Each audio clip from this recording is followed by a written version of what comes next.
अस्सलामुअलैकुम स्टूडेंट्स, उम्मीद करता हूँ आप तमाम लोग खैरियत से होंगे और बहुत ज़्यादा बेहतरीन ज़िंदगी गुजार रहे होंगे। स्टूडेंट्स, आप लोगों के इल्म में ये बात होगी कि हमारी पाकिस्तान नेवी सेलर्स की जो वैकेंसीज़ हैं वो आने वाली हैं और इसकी प्रिपरेशन हमने सोचा है कि हम आज की इस वीडियो से करेंगे। आज की इस वीडियो में हम पाकिस्तान नेवी सेलर ए 2026 बैच के लिए बहुत सारे अहम तरीन सवालों को देखेंगे, जिसमें सारे सब्जेक्ट शामिल होंगे: physics, chemistry, mathematics, GK and English. ठीक है, उसके अंदर जितनी भी कन्फ्यूजन्स होंगी वो सारी हम क्लियर करेंगे। और ये हमने अपनी व्हाट्सएप की कम्युनिटी है उसके अंदर भी हमने बता दिया था कि हम लोग प्रिपरेशन स्टार्ट करा रहे हैं। तो अगर आप लोग हमारी कम्युनिटी में ऐड होना चाहते हैं तो आप नीचे दिए गए लिंक पर क्लिक करके उसमें भी ऐड हो सकते हैं। तो आज की इस वीडियो में हम कंप्लीट अच्छे तरीके से आपकी सारी कन्फ्यूजन्स क्लियर करेंगे और आगे इसके आने वाले पार्ट्स भी बहुत इंपॉर्टेंट होने वाले हैं। तो बिना टाइम वेस्ट किए वीडियो को जल्दी से स्टार्ट करते हैं। अच्छा स्टूडेंट, तो यहाँ पर हम सबसे पहले फ़िज़िक्स के कुछ एमसीक्यूज़ देख लेते हैं, इंपॉर्टेंट से MCQs. The unit of force is dash. अच्छा जी, यूनिट ऑफ फोर्स बताना है, यानी कि फोर्स का जो यूनिट है वो क्या होता है। फोर्स का यूनिट ऑप्शन दिए गए हैं, ए पर है जूल, बी पर है न्यूटन, सी पर है पास्कल एंड डी पर है वॉट। तो यहाँ जो करेक्ट ऑप्शन होगा हमारे पास वो ऑप्शन नंबर बी बिल्कुल करेक्ट है, जो कि है क्या, न्यूटन। ठीक है, न्यूटन होगा हमारे पास बिल्कुल correct answer. Option number B यहाँ पे करेक्ट है। ओके, अब जो है नेक्स्ट क्वेश्चन देख लेते हैं हम। नेक्स्ट क्वेश्चन है हमारे पास question number 2। Acceleration is defined as. Acceleration जो है उसको हम कैसे डिफाइन करेंगे, एक्सीलरेशन को हम किस तरीके से डिफाइन करेंगे, ऑप्शंस देख लेते हैं।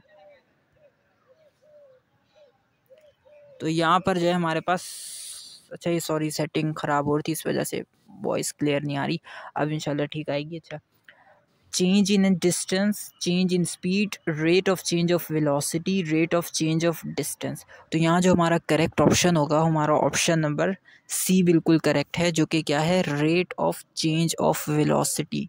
Rate of change of velocity हमारा बिल्कुल करेक्ट आंसर है किस चीज़ का, एक्सीलरेशन का।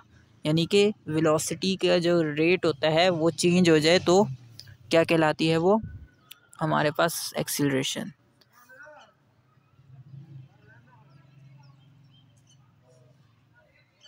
अच्छा जी, अब नेक्स्ट क्वेश्चन देख लेते हैं हम। Question number 3। The energy possessed by a body due to its motion. वो एनर्जी जो किसी भी बॉडी में उसकी मोशन की वजह से आती है, यानी कि उसकी मूवमेंट आगे पीछे लेफ़्ट राइट या किसी भी मूवमेंट की वजह से आ रही हो एनर्जी, तो वो एनर्जी कौन सी होती है। ऑप्शंस देख लेते हैं। Kinetic energy, potential energy, heat energy, sound energy. तो यहाँ पर जो हमारा करेक्ट आंसर होने वाला है वो ऑप्शन नंबर ए होगा, जो कि क्या है, काइनेटिक एनर्जी। ठीक है, काइनेटिक एनर्जी हमारा इसका करेक्ट आंसर है। नेक्स्ट क्वेश्चन देख लेते हैं। Speed of light in air is approximately, यानी कि स्पीड ऑफ लाइट बतानी है हमें कि लाइट की जो स्पीड है वो कितनी होती है। ऑप्शंस देख लेते हैं। 3 × 10 एक्सपोनेंट 8 मीटर पर सेकंड, 3 × 10 एक्सपोनेंट 6 मीटर पर सेकंड, 3 एक्सपोनेंट 3 × 10 एक्सपोनेंट 5 मीटर पर second and lastly D option पर है 3 × 10 एक्सपोनेंट 3 मीटर पर सेकंड। तो यहाँ ऑप्शन नंबर ए जो है वो हमारा बिल्कुल करेक्ट होने वाला है, जो कि है 3 × 10 एक्सपोनेंट 8 मीटर पर सेकंड। ठीक है, तो उम्मीद करता हूँ स्टूडेंट्स आप लोगों को सारे क्वेश्चन अच्छे से समझ आ रहे होंगे। अब जल्दी से हम नेक्स्ट क्वेश्चन की तरफ चलते हैं, जो कि है हमारे पास question number 5। The instrument which is use to measure current is. वो इंस्ट्रूमेंट जो करंट को मेजर करने के लिए, जैसे बहुत सारी चीज़ें होती है उसको मेजरमेंट करते हैं ना, जैसे अगर आप वाटर है, वाटर को आप लीटर में मेजर करते हैं। अगर आपके पास कोई सॉलिड चीज़ है तो उसको आप किलोग्राम्स में मेजर करते हैं, ऐसा ही है। तो इसी तरह करंट को भी मेजर किया जाता है। किस चीज़ में मेजर करते हैं, ऑप्शंस देख लेते हैं। ए पर है वोल्ट मीटर, बी पर है एम मीटर, सी पर है गैल्वेनोमीटर एंड डी पर है मल्टीमीटर। तो यहाँ जो करेक्ट ऑप्शन है वो ऑप्शन बी बिल्कुल करेक्ट होगा, जो कि है एम मीटर।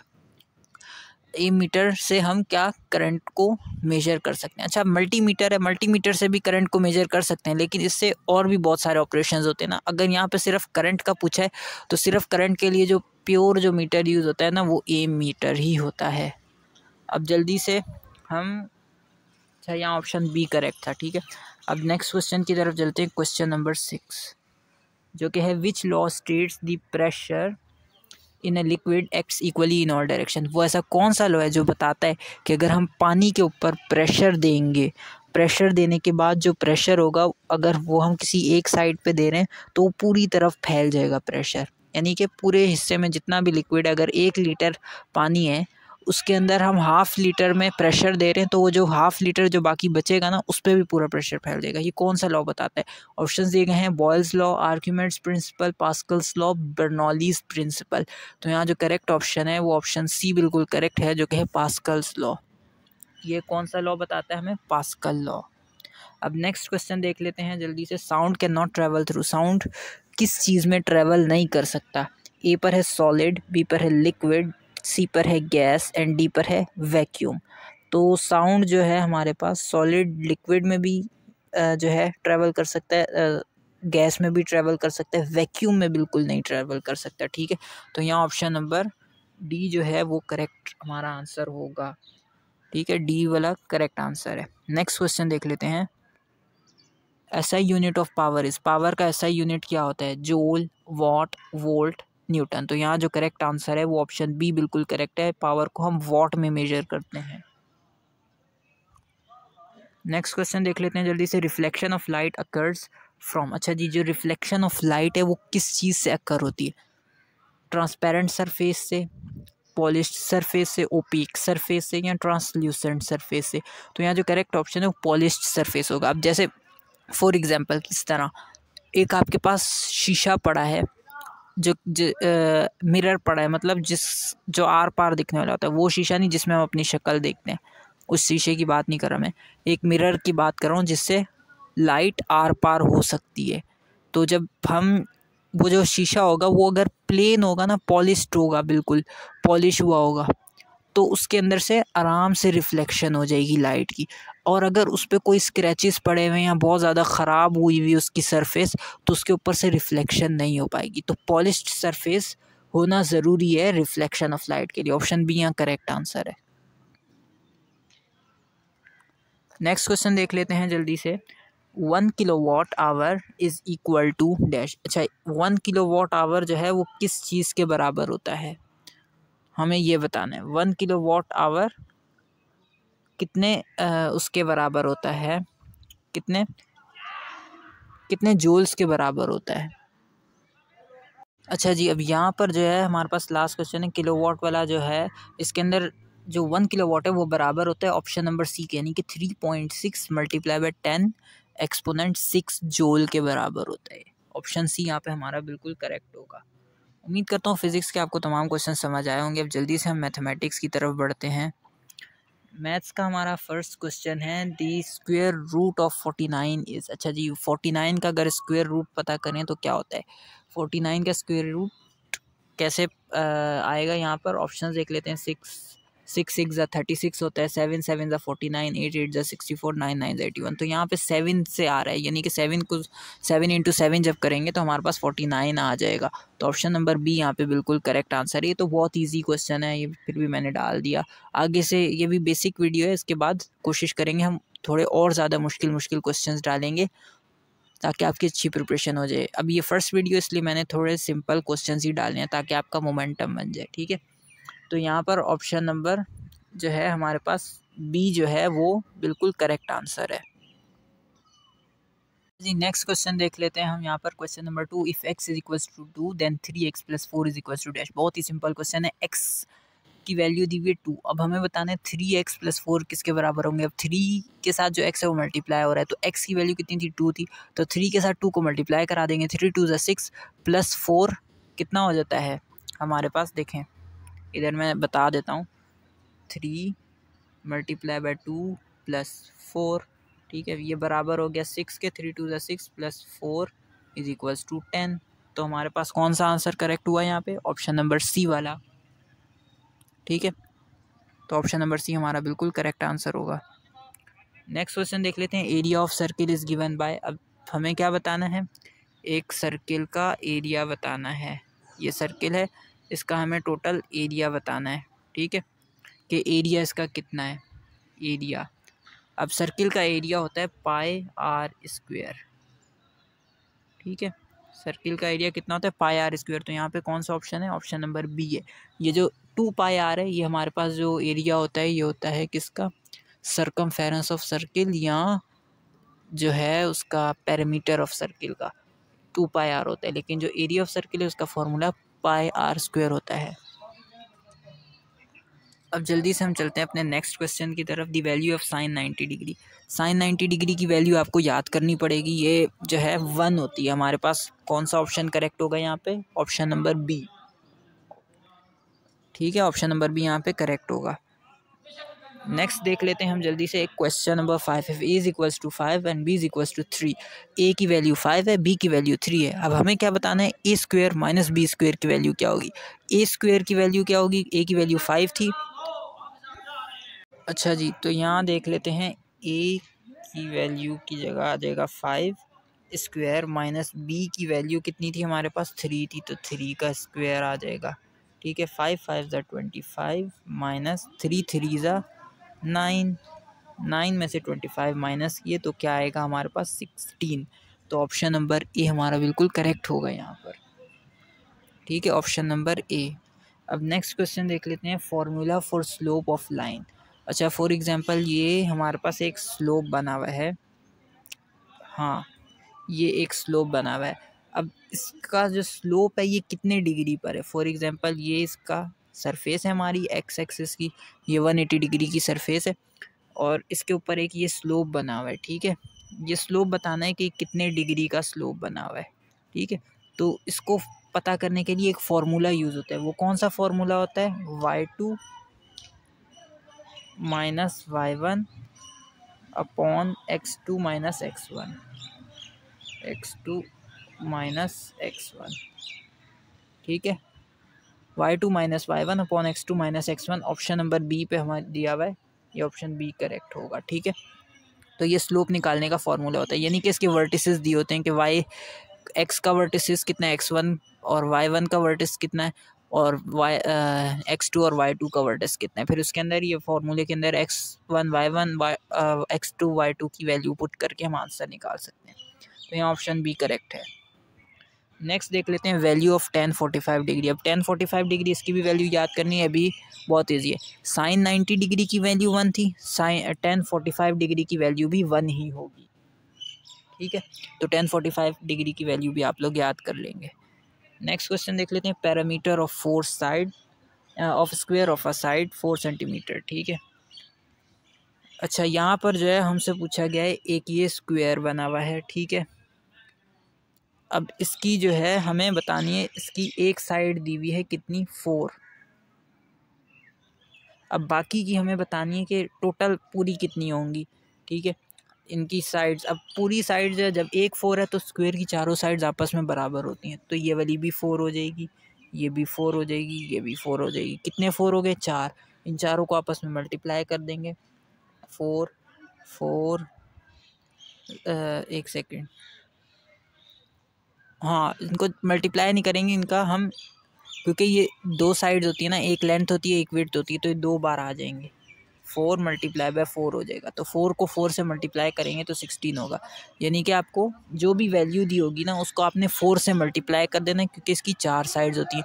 अब 4 सेंटीमीटर था एक साइड, तो इसको हमने 4 से मल्टीप्लाई कर दिया। अगर 5 सेंटीमीटर होता तो उसको भी 4 से मल्टीप्लाई कर देते, क्योंकि स्क्वायर में 4 साइड्स होती हैं और चारों आपस में बराबर होती हैं। तो यहाँ पे 16 हमारा करेक्ट आंसर आएगा। नेक्स्ट क्वेश्चन देख लेते हैं। इसके अंदर भी हमें x की वैल्यू फाइंड करनी है। क्या दिया हुआ है? 2x is equals to 10। x की वैल्यू फाइंड करनी है, तो 2x इज इक्वल्स टू 10। ये 2 जो है x के साथ मल्टीप्लाई हो रहा है, 10 के साथ जाएगा तो ये डिवाइड हो जाएगा। डिवाइड करेंगे, 2 1 ज़ा 2, 2 5 ज़ा 10। x की वैल्यू कितनी आ जाएगी हमारे पास? 5 आ जाएगी। तो हमारा ऑप्शन नंबर जो बी है वो हमारा बिल्कुल करेक्ट आंसर हो जाएगा। नेक्स्ट क्वेश्चन देख लेते हैं। x प्लस वाई का होल स्क्वायर। अच्छा जी, ये एक फार्मूला है, तो इधर मैं आपको ये फार्मूला लिखवा देता हूँ। ये फार्मूला समझ के याद कर लेना। x प्लस वाई का होल स्क्वायर बराबर होता है x square plus 2xy plus y square के, यानी कि यहाँ पे कौन सा ऑप्शन आ रहा है? ऑप्शन नंबर बी जो है वो हमारा बिल्कुल करेक्ट आंसर है। अगर ये x माइनस वाई स्क्वेयर आ जाएगा तो हमारा ऑप्शन नंबर सी करेक्ट होगा, लेकिन यहाँ पे x प्लस वाई का होल स्क्वेयर है तो ऑप्शन नंबर बी यहाँ पे हमारा करेक्ट आंसर है।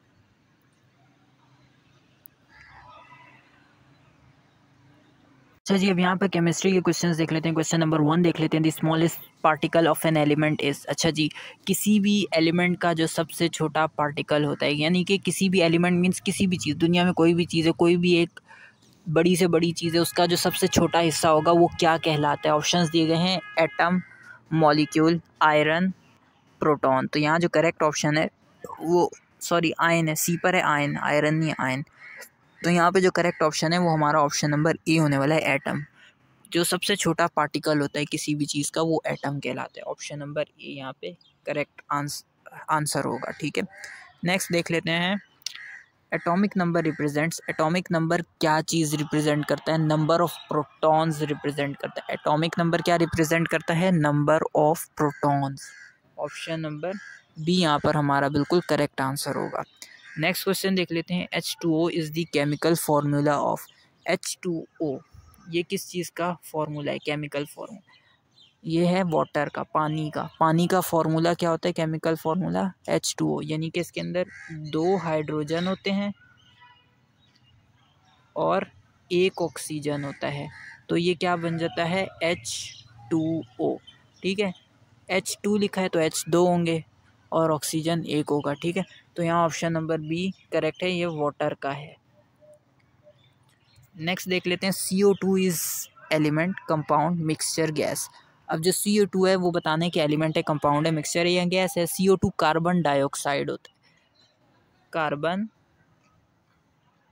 डाइऑक्साइड। ठीक है, ये क्या होता है? CO2, इसको शॉर्ट फॉर्म में बोलते हैं, इसका केमिकल फार्मूला है कार्बन डाइऑक्साइड का। अब इसके अंदर जो होता है, 1 कार्बन होता है, 2 ऑक्सीजन होते हैं, तो ये क्या बन जाता है? CO2।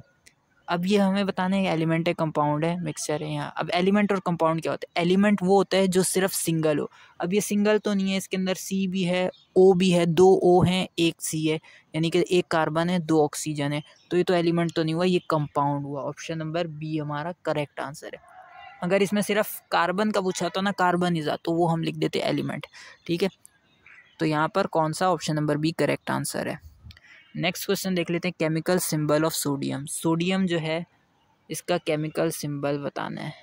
ठीक है, सोडियम ज़्यादातर नमक वगैरह में यूज़ होता है, इसका केमिकल सिंबल होता है Na।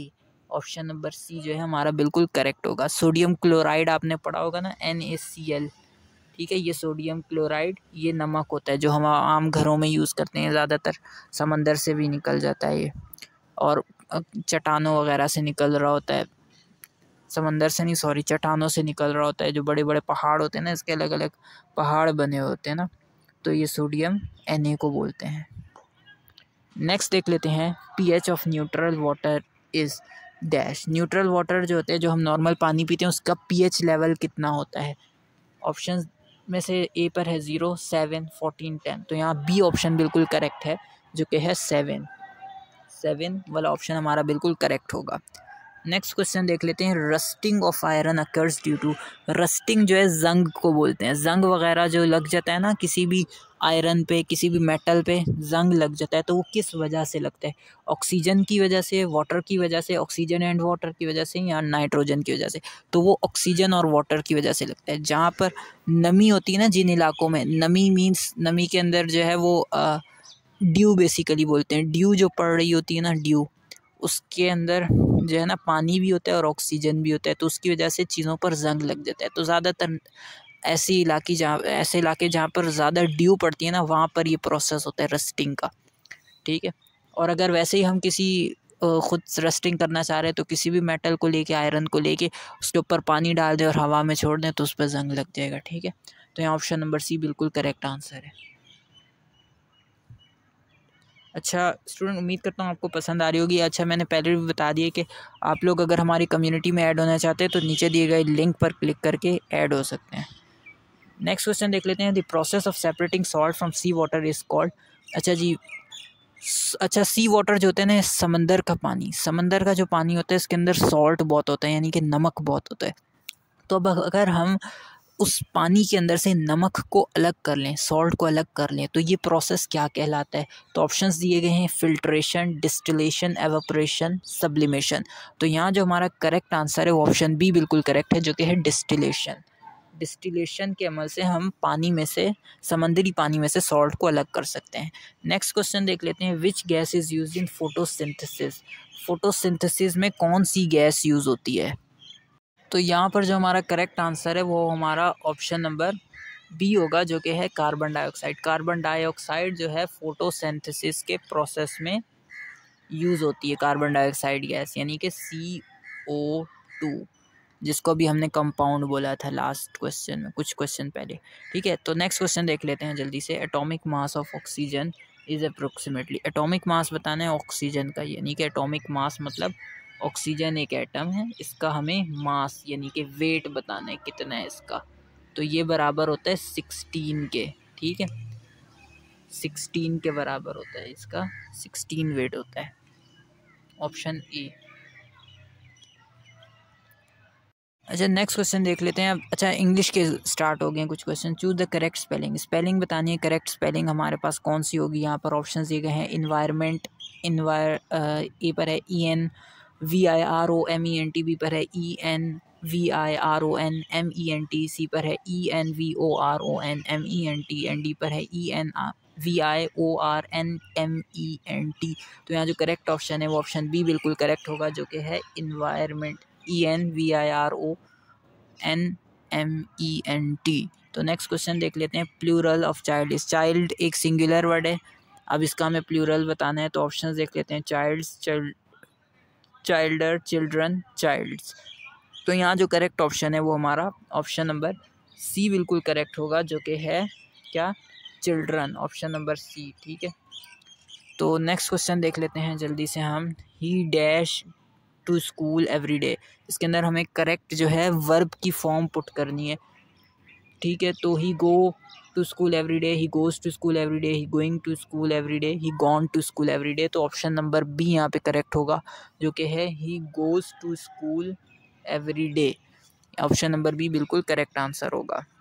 नेक्स्ट देख लेते हैं, opposite of honest is. Honest ईमानदार को बोलते हैं, ईमानदार का उलट बताना है यानी कि बेईमान, तो इसको इंग्लिश में क्या बोलेंगे? डिसऑनेस्ट बोलेंगे। काइंड, पोलाइट, लेजी नहीं बोलेंगे, ऑप्शन सी बिल्कुल करेक्ट होगा, जो कि है डिसऑनेस्ट। ठीक है, तो नेक्स्ट क्वेश्चन देख लेते हैं, choose the correct article. Article correct करना है हमें, करेक्ट आर्टिकल चूज़ करना है। He bought dash apple, a, an, the, none. अब आर्टिकल 3 तरह के होते हैं, ए होता है, एन होता है, द होता है, और ऑप्शन नंबर डी पे कोई चौथा आर्टिकल ही नहीं होता, तो इसलिए ऑप्शन में नन लिख दिया गया। ठीक है, तो ए, एन, द में से कोई एक आएगा। ऑप्शन ए वहाँ पे आता है जहाँ पे वॉवेल्स होते हैं। वॉवेल्स कौन कौन से होते हैं?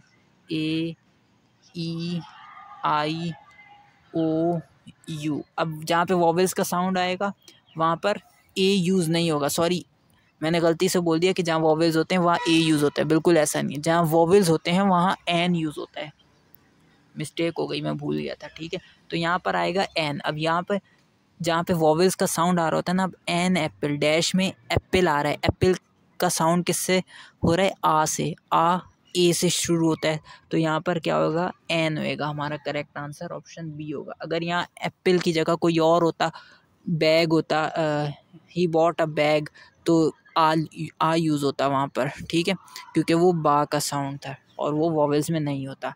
समझ गए होंगे उम्मीद करता हूँ। बहुत इजी क्वेश्चन था, लेकिन मैंने कहा समझा देता हूँ, थोड़ा कॉन्सेप्ट दे देता हूँ। नेक्स्ट क्वेश्चन देख लेते हैं, सिनोनियम ऑफ हैप्पी। हैप्पी का हमें सिनोनियम बताना है, यानी कि सेम मीनिंग बताना है। Sad, angry, joyful, serious. तो सैड उदास को बोलते हैं, एंग्री गुस्से को बोलते हैं, सीरियस जो है नॉर्मल मूड को बोलते हैं, और जॉयफुल जो है वो हैप्पी का बिल्कुल करेक्ट सिनोनियम बनेगा, जो कि है ऑप्शन नंबर सी पर। नेक्स्ट क्वेश्चन देख लेते हैं, एंटोनियम ऑफ स्ट्रॉन्ग। स्ट्रॉन्ग किसी मजबूत ताकतवर चीज़ को बोलते हैं, इसका उलट बताना है, तो ताकतवर का उलट क्या होगा? कमज़ोर। और वीक वाला जो ऑप्शन है वो हमारा यहाँ पे बिल्कुल करेक्ट नज़र आ रहा है। ठीक है, नेक्स्ट क्वेश्चन देख लेते हैं, choose the correct verb put करना है हमें यहाँ पर। She has dash her work. अच्छा जी, उसने जो है अपना काम कंप्लीट कर लिया। सही है, तो डन होगा हमारा ऑप्शन नंबर ए जो है डन, वो बिल्कुल करेक्ट आंसर है।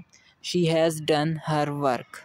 नेक्स्ट क्वेश्चन देख लेते हैं। The word library means, library जो है उसका मतलब क्या होता है। लाइब्रेरी सबको पता है, जहाँ पर किताबें होती हैं वो जगह होती है, उसको लाइब्रेरी बोलते हैं, जिस जगह पे किताबें रखी होती हैं। तो ऑप्शंस दिए, अ प्लेस टू प्ले, ऐसी जगह जो खेलने के लिए हो, बिल्कुल नहीं। ऐसी जगह जो किताबें पढ़ने के लिए हो, बिल्कुल करेक्ट आंसर। ऐसी जगह जो खाना खाने के लिए हो, ये भी बिल्कुल रॉन्ग आंसर है। ऐसी जगह जो सोने के लिए हो, बिल्कुल रॉन्ग। लाइब्रेरी तो किताबें पढ़ने के लिए होती है, तो ऑप्शन नंबर बी हमारा बिल्कुल करेक्ट आंसर होगा। नेक्स्ट क्वेश्चन देख लेते हैं, क्वेश्चन नंबर 10 जो कि लास्ट क्वेश्चन होने वाला है इंग्लिश का। Choose the correct preposition. Preposition put करनी है। He sat dash the chair, यानी कि वो चेयर पर बैठा। अब जब वो बैठा तो चेयर पे बैठा ना, तो ऑप्शन बी यहाँ पे करेक्ट होगा। चेयर में तो नहीं बैठा, यानी कि चेयर के अंदर तो नहीं बैठा ना, चेयर पर बैठा। तो चेयर के अगर अंदर बैठा होता कहीं तो वो इन होता, लेकिन चेयर के अंदर तो पॉसिबल ही नहीं है बैठना। सही है, तो चेयर के ऊपर ही बैठते हैं, तो चेयर पे बैठने को ऑन जो है हमारा बिल्कुल करेक्ट आंसर होगा, जो कि ऑप्शन बी पर है। नेक्स्ट क्वेश्चन देख लेते हैं, जीके के क्वेश्चन हैं। अच्छा, ये बहुत ईजी है, इनको जल्दी जल्दी करेंगे। National flower of Pakistan is, कौन सा है? जैस्मीन। पाकिस्तान का कौमी फूल कौन सा है? जैस्मीन है। नेक्स्ट क्वेश्चन देख लेते हैं, national language of Pakistan is Urdu. Urdu हमारा क्या है? ये हमारा जो है नेशनल लैंग्वेज है पाकिस्तान की। नेक्स्ट क्वेश्चन देख लेते हैं, capital city of Pakistan. Pakistan का कैपिटल सिटी कौन सा है? इस्लामाबाद। इस्लामाबाद पाकिस्तान का कैपिटल सिटी है। नेक्स्ट क्वेश्चन देख लेते हैं, पाकिस्तान केम इन टू बीइंग इन 1947। 1947 में पाकिस्तान वजूद में आया। नेक्स्ट क्वेश्चन देख लेते हैं, कायद आज़म Mohammad Ali Jinnah was born in Karachi. कायद आज़म कराची में वो पैदा हुए थे।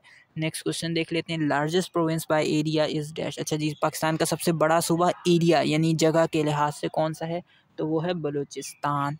नेक्स्ट क्वेश्चन देख लेते हैं, दी currency of Pakistan is. Pakistan की जो करेंसी है वो कौन सी है? वो रुपी है। रुपी यानी कि रुपीज़ में हम पाकिस्तान में जो पैसे यूज़ होते हैं, जो करेंसी यूज़ होती है, वो रुपीज़ होती है। ठीक है, नेक्स्ट देख लेते हैं, पाकिस्तान नेशनल गेम इस। पाकिस्तान का जो नेशनल गेम यानी कि कौमी खेल वो है हॉकी। ठीक है, नेक्स्ट क्वेश्चन देख लेते हैं, which river is known as the life line of Pakistan. वो ऐसा कौन सा दरिया है जो पाकिस्तान की लाइफ लाइन बोला जाता है? लाइफ लाइन क्यों बोल रहे हैं? क्योंकि उससे ज़्यादातर काम उसी से हो रहे होते हैं, जो कि सिंध में पाया जाता है, इंडस रिवर। ठीक है, ये बहुत बड़ा, सबसे बड़ा दरिया है, इसलिए इसको लाइफ लाइन बोला जाता है। इसके बगैर बहुत मसला हो जाता है, पानी का इशू हो जाता है। ठीक है, ठीक है। और नेक्स्ट लास्ट क्वेश्चन देख लेते हैं हम, जो कि है, national flag of Pakistan was designed by. अच्छा जी, पाकिस्तान का जो कौमी परचम है यानी कि झंडा है पाकिस्तान का, वो किसने, उसका डिज़ाइन जो है वो किसने बनाया था? तो ऑप्शन नंबर बी है अमीरुद्दीन कड़वाई, ये बिल्कुल करेक्ट आंसर है।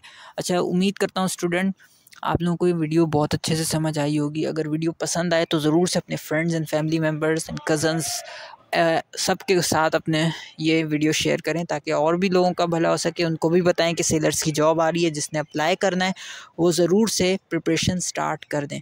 तो ठीक है, उम्मीद करता हूँ आपको वीडियो पसंद आई होगी। कम्युनिटी में ऐड होने के लिए नीचे दिए गए लिंक पर क्लिक करें, और अगर चैनल पर न्यू है तो ज़रूर से सब्सक्राइब करते हुए जाइएगा, ताकि नेक्स्ट पार्ट का नोटिफिकेशन आपको मिल सके। Thank you very much for watching this video till the end. अल्लाह हाफिज़।